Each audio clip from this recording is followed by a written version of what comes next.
come on, puffed Gordon to the coaches.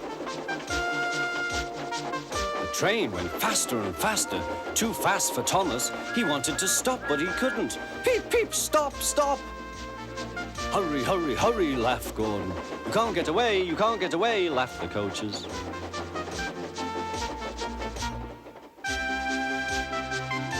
Poor Thomas was going faster than he had ever gone before. He was out of breath and his wheels hurt him, but he had to go on. I shall never be the same again, he thought sadly. My wheels will be quite worn out.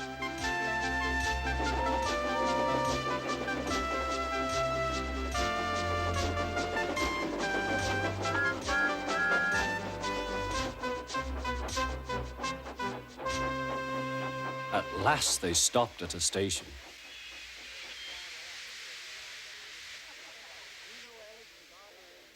Thomas was uncoupled, and he felt very silly and exhausted. Next, he went on to a turntable, thinking of everyone laughing at him.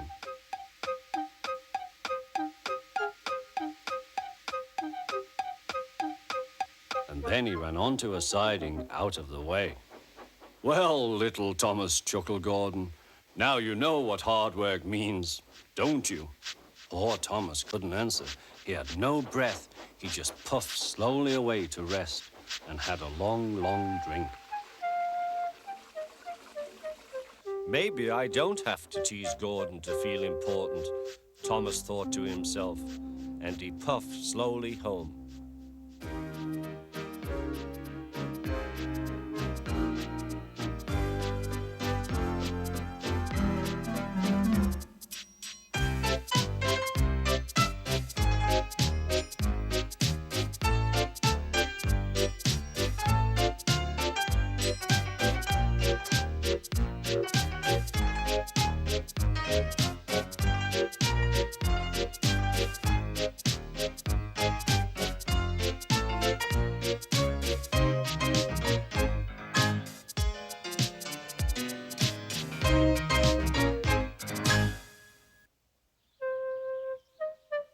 One day, Edward was in the shed where he lived with the other engines.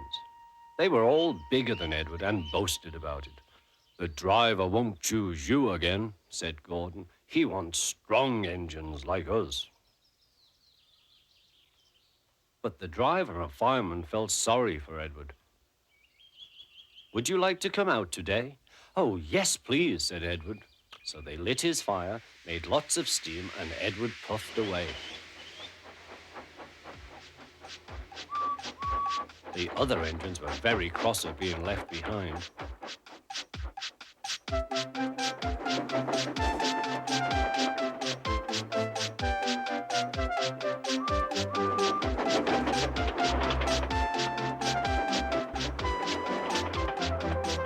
Edward worked hard all day. The coaches thought he was very kind, and the driver was very pleased.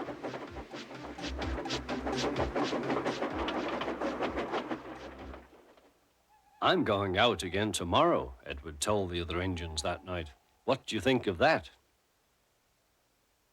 But he didn't hear what they thought, for he was so tired and happy that he fell asleep at once. Next morning, Edward woke up to find nothing had changed. Gordon was still boasting. You watch me, little Edward, as I rush through with the express. That will be a splendid sight for you. Goodbye, little Edward. Look out for me this afternoon.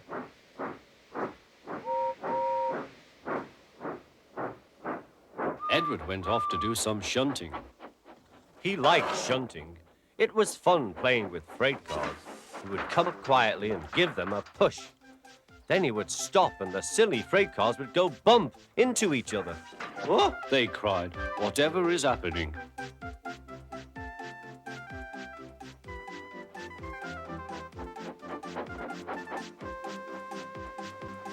Edward played till there were no more freight cars. Then he stopped to rest. Presently, he heard a whistle. Gordon was very cross. Instead of nice shining coaches, he was pulling a very dirty freight train. A freight train, a freight train, a freight train, he grumbled.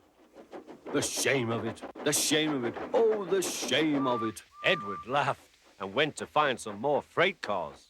Then there was trouble. Gordon can't get up the hill, the porter called to Edward's driver. Will you take Edward and push him, please? They found Gordon halfway up and very cross. His driver and fireman were talking to him severely. You're not trying. I can't do it, said Gordon. The noisy freight cars hold an engine back so. Edward's driver came up. We've come to push. No use at all, said Gordon. You wait and see, replied Edward's driver. They brought the train back to the bottom of the hill.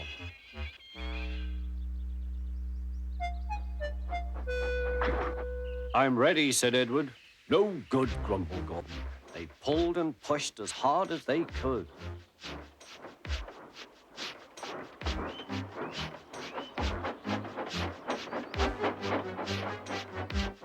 I can't do it. I can't do it. I can't do it, puffed Gordon. I will do it. I will do it. I will do it, puffed Edward. Edward pushed and puffed and puffed and pushed as hard as ever he could. And almost before he realized it, Gordon found himself at the top of the hill. I've done it. I've done it. I've done it, he said proudly. He forgot all about kind Edward and didn't say thank you. Edward was left out of breath and far behind, but he was happy because he had been so helpful. At the next station, he found that the driver and fireman were very pleased with him. The fireman gave him a nice long drink, and the driver said, I'll get out my paint tomorrow and give you a beautiful coat of blue with red stripes. Then you'll be the smartest engine in the shed.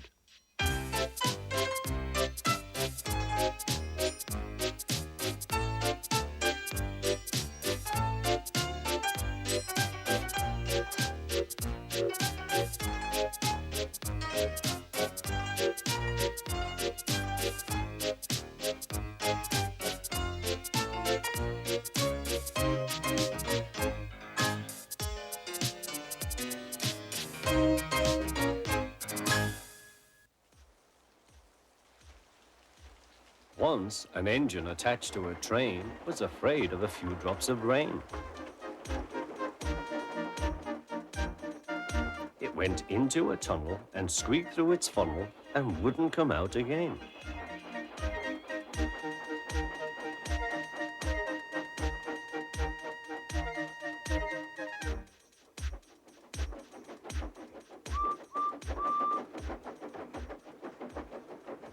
The engine's name is Henry. His driver and fireman argued with him, but he would not move. The rain will spoil my lovely green paint and red stripes, he said. The conductor blew his whistle till he had no more breath and waved his flag till his arms ached. But Henry still stayed in the tunnel and blew steam at him. I'm not going to spoil my lovely green paint and red stripes for you. Then along came Sir Topham Hatt, the man in charge of all the engines on the island of Sodor.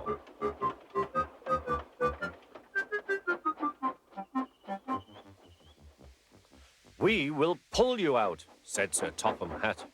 But Henry only blew steam at him. Everyone pulled except Sir Topham Hatt. Because, he said, my doctor has forbidden me to pull.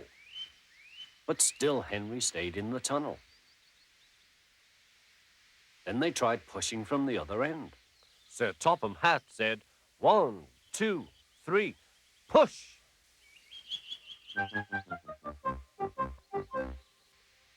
But he didn't help.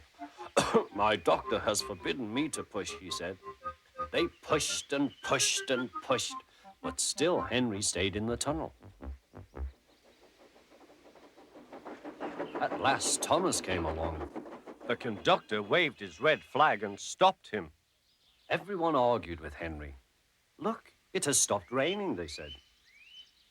Yes, but it will begin again soon, said Henry. And what would become of my green paint with red stripes then?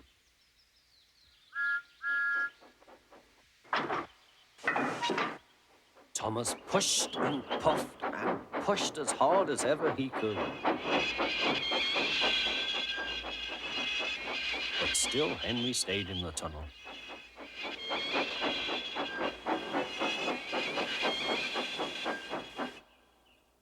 Eventually, even Sir Topham Hatt gave up. "We shall take away your rails," he said, "and leave you here until you're ready to come out of the tunnel."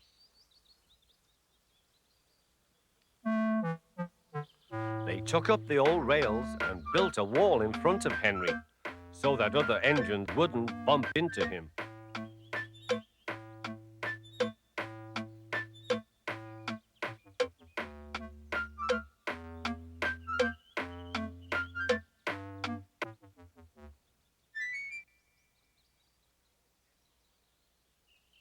All Henry could do was to watch the trains rushing through the other tunnel. He was very sad because he thought no one would ever see his lovely green paint with red stripes again. As time went on, Edward and Gordon would often pass by. Edward would say, "Peep, peep, hello." And Gordon would say, "Poop, poop, poop, serves you right." Poor Henry had no steam to answer. His fire had gone out. Sudden dirt from the tunnel had spoilt his lovely green paint and red stripes anyway.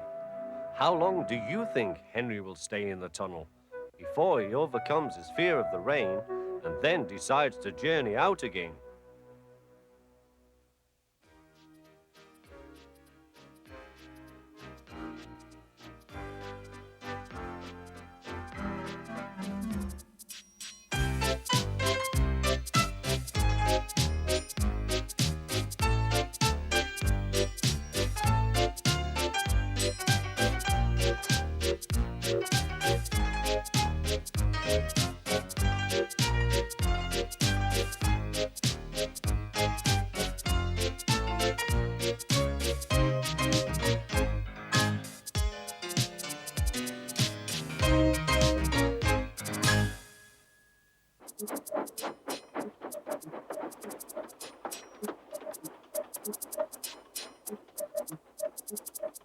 Gordon always pulled the big express. He was proud of being the only engine strong enough to do so. It was full of important people, Like Sir Topham Hatt. and Gordon was seeing how fast he could go. "Hurry, hurry, hurry," he said. "Tickety-tock, tickety-tock, tickety-tock," said the coaches. In a minute, Gordon would see the tunnel where Henry stood bricked up and lonely. "Oh dear," thought Henry, "why did I worry about rain spoiling my lovely coat of paint? I'd like to come out of the tunnel, but Henry didn't know how to ask. I'm going to poop at Henry," said Gordon. He was almost there when... And there was proud Gordon going slower and slower. in a cloud of steam, his driver stopped the train. "What has happened to me?" asked Gordon. "I feel so weak." "You've burst your safety valve," said the driver. "You can't pull the train anymore." "Oh dear," said Gordon. "We were going so nicely too. And look, there's Henry laughing at me." Everyone came to see Gordon. "Huh," said Sir Topham Hatt. "These big engines are always causing me trouble. Send for another engine at once." While the conductor went to find one, they uncoupled Gordon, who had enough puff to slink onto the siding out of the way.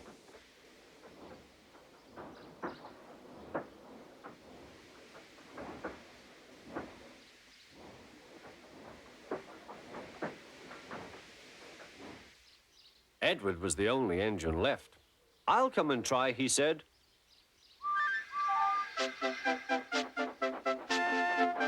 "Huh," said Gordon. "That's no use. Edward can't push the train."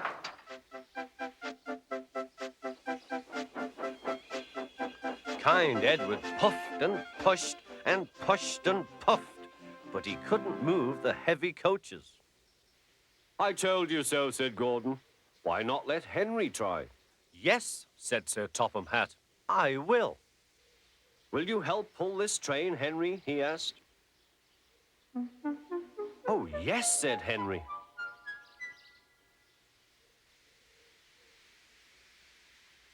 When Henry had got up steam, he puffed out. He was dirty and covered with cobwebs. Oh, I am stiff, he groaned. Have a run to ease your joints and find a turntable, said Sir Topham Hatt.